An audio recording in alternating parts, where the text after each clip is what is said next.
People put a lot of effort into making food really good. Turns out it's just as hard to make food really bad. This is the most cursed mac and cheese. First, I brought a pot of skim milk to a boil, then added the noodles from the cheapest box of off-brand mac and cheese that I could find. Then, after the recommended 10 minutes and some congealing, it was drained and sat until it was room temperature. To make the sauce, it was the included packet, half a stick of frozen margarine, and a quarter cup of chocolate almond milk. Hey, it has milk in the name. All that's left is the final assembly.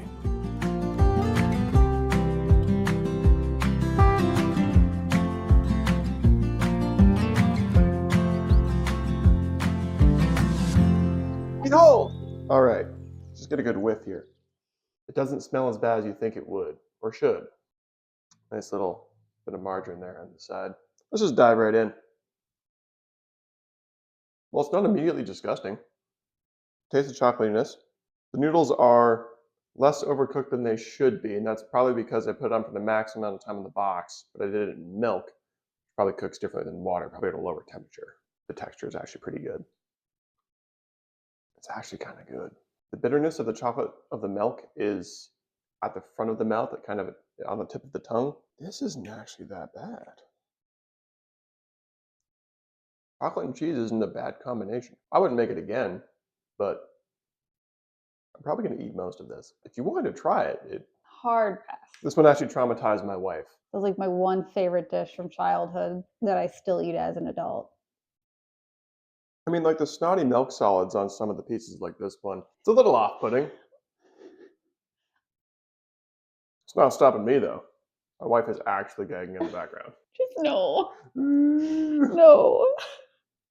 I'm not going to try it.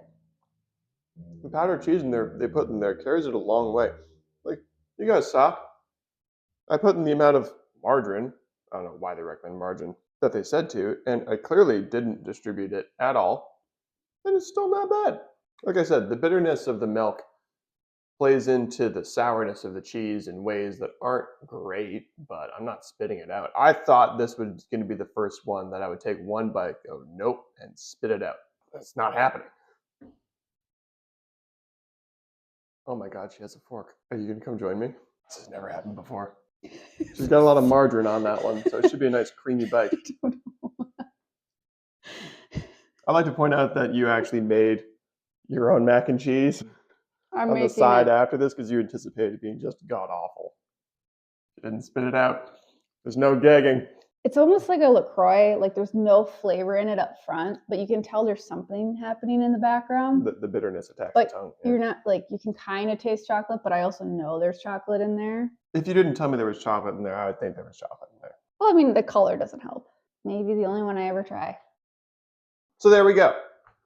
The attempt to make the most cursed mac and cheese turned out to be actually not that bad. Turns out mac and cheese is a good place to start if you can't cook because it's damn near impossible to mess up if you even remotely follow the instructions on the box. I boiled it in milk and it's still good.